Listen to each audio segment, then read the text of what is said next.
Trincea di infiltrazione, Sarcedo, Vicenza.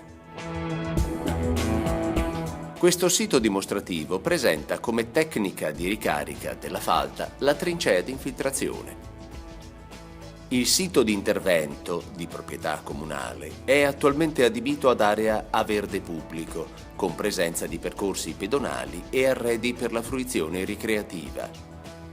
L'area ospita già 4 pozzi di infiltrazione sperimentali, realizzati dal Consorzio di Bonifica Alta Pianura Veneta, in convenzione con la provincia di Vicenza, fuori dall'ambito del progetto Aquor.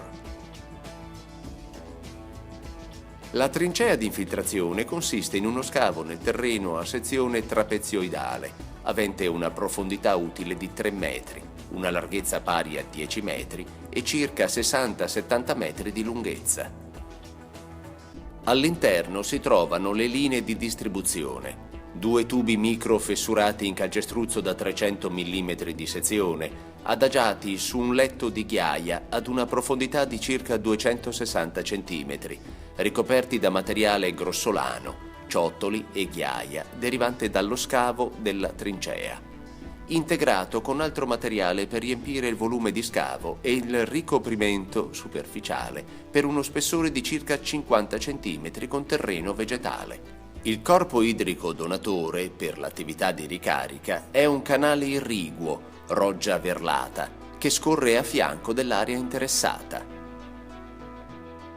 L'alimentazione della trincea di infiltrazione avviene per mezzo di tubo in calcestruzzo, innestato sul tratto di una condotta di derivazione esistente, la quale porta l'acqua dalla roggia al campo pozzi.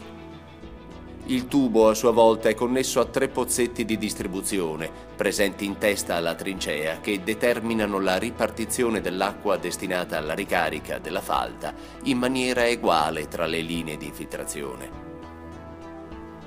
In periodo non irriguo si stima che sia possibile derivare dalla roggia di irrigazione una portata fino a circa 700 litri secondo. I pozzi di infiltrazione esistenti disperdono una portata di 500 litri secondo, per cui la trincea dispone, sempre nel periodo non irriguo, di un quantitativo di portata di alimentazione fino a 200 litri secondo circa. Per l'ispezione visiva della trincea a fini didattici è stato realizzato un manufatto in muratura con copertura in vetro stratificato chiamato osservatorio, costruito con pietra lavorata a spacco, posta in opera a semisecco.